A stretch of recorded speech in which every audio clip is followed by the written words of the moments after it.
So I wanted to talk to you guys today about something that's been going on for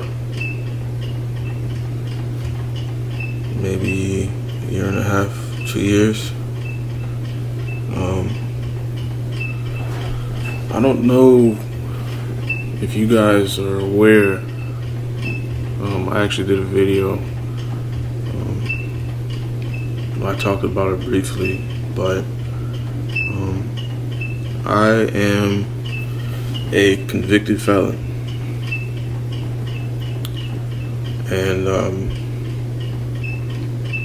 you're probably asking me why are you sharing this with us? I'll tell you why.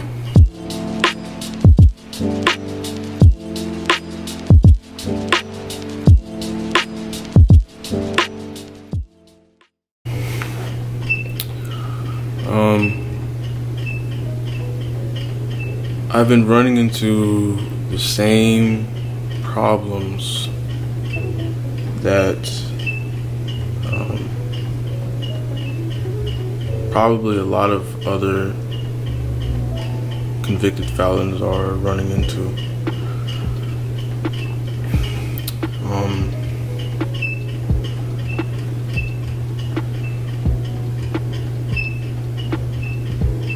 So if you want me to go to my whole story, I can do that in another video.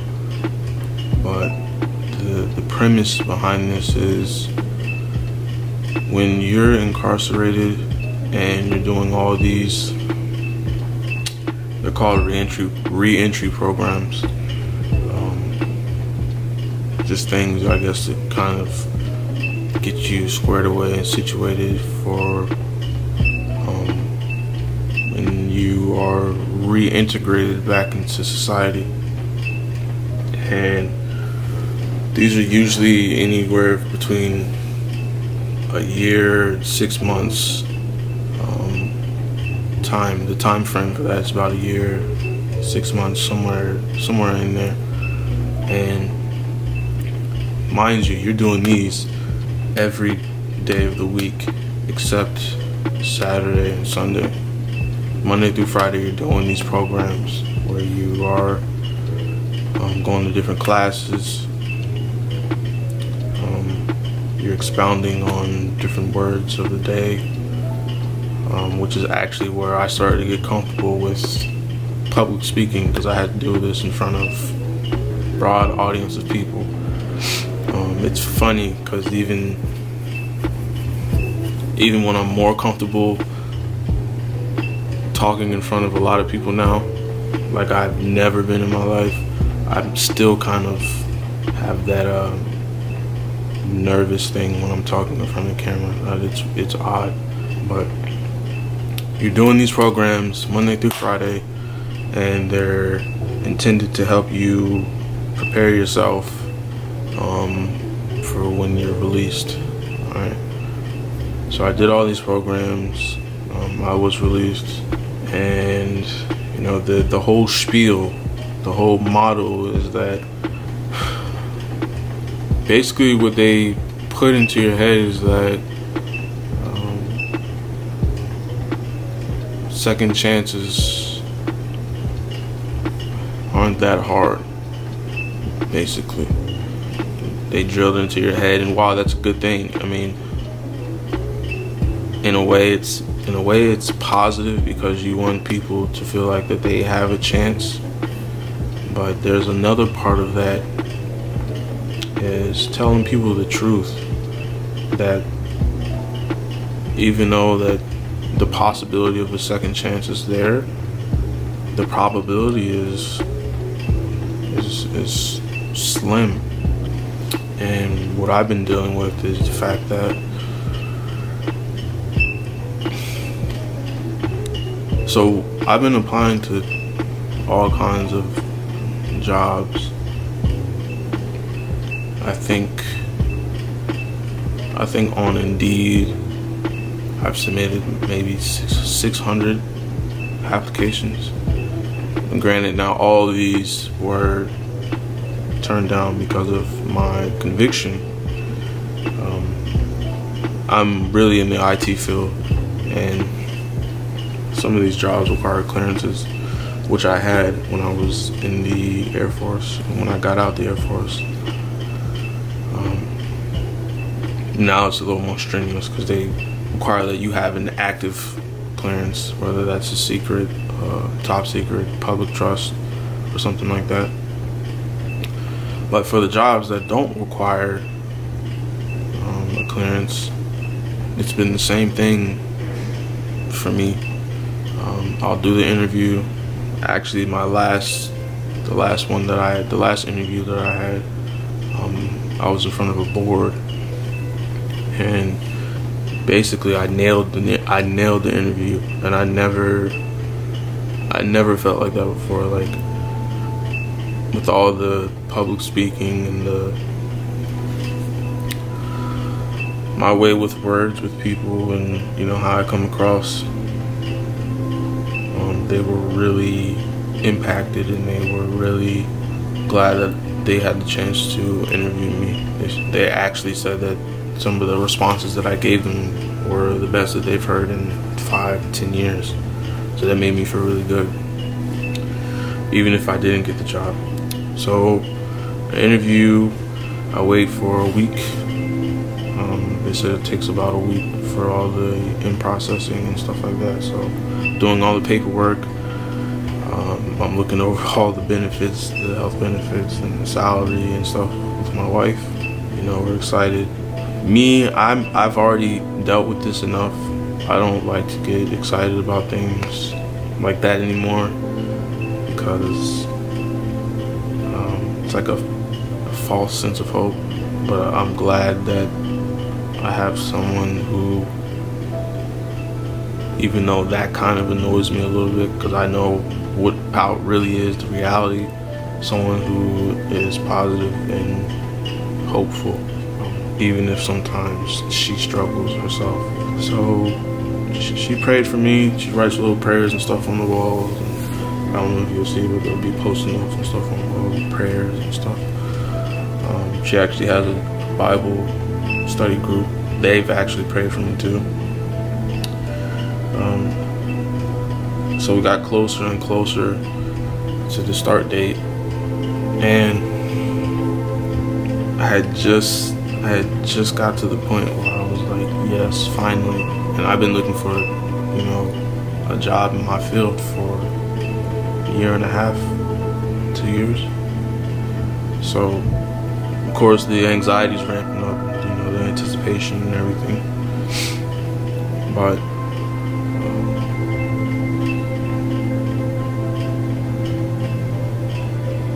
the day before the interview, I got an email. Again, this is after I've already kind of started to believe that, you know, something positive was happening in my life. I got an email from one of the HR people asking me about you know, basically what the felony, can you explain your felony?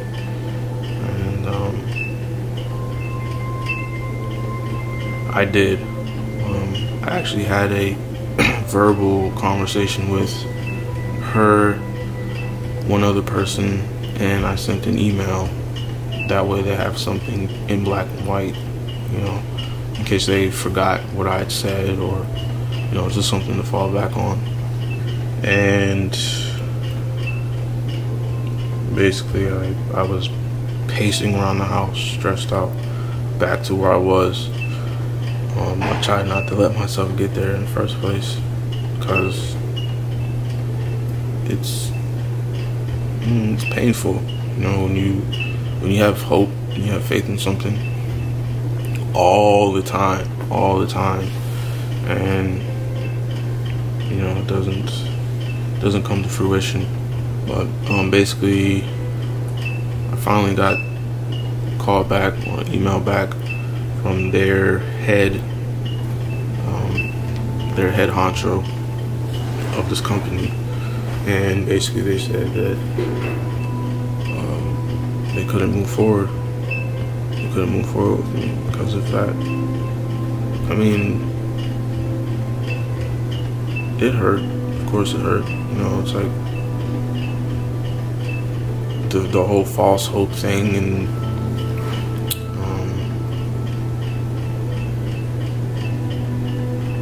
and the big thing is that,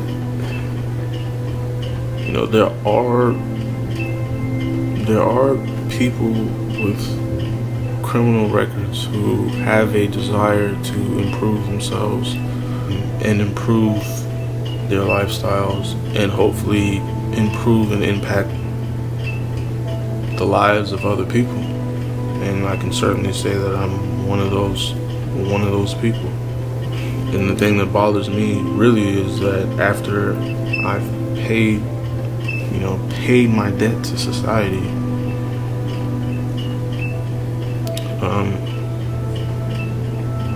it's still not enough. It's not enough, you know. And I'm not enabling anyone for their choices and their behavior, their wrong behavior, but I can kind of see why some people, not all people, some people, they go back and do what they were doing, you know, because it's not easy for us. It's not easy for us to pick ourselves back up and be planted somewhere that's good all around, and not just doing some meaningless work that when you go to work you're thinking about, you know, what am I doing with my life, and I could be making way more money doing that than doing this, you know. But basically the message that I'm trying to get is, you gotta start having people who are forgiving and are willing to offer people more than one chance. More than one chance.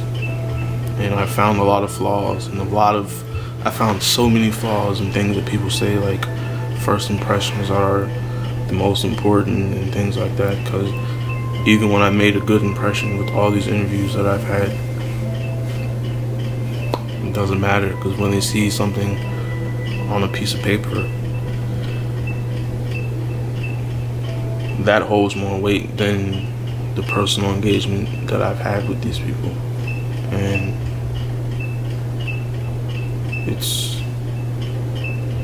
it's hard, because if I was hired and they didn't know, what would they say then? I just figured I'd share this with you guys, because the reason I'm trying to push so hard with the music, or some type of, you know, entrepreneurship where I can start working for myself, start earning income for myself, and not having to rely on other people to not take care of me, but, you know, to give me that chance. Looks like I have to figure out a way to start creating that opportunity for myself, and whether that's through music or YouTube or maybe public speaking or something. I hope that God will show me what I need to do to be planted where I need to be, so I can turn this thing around. And really, for me, is I want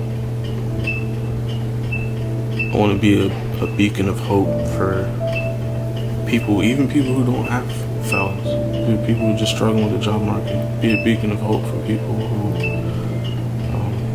struggle with something maybe similar with this, you know, and show them that, man, you can be at rock bottom, and you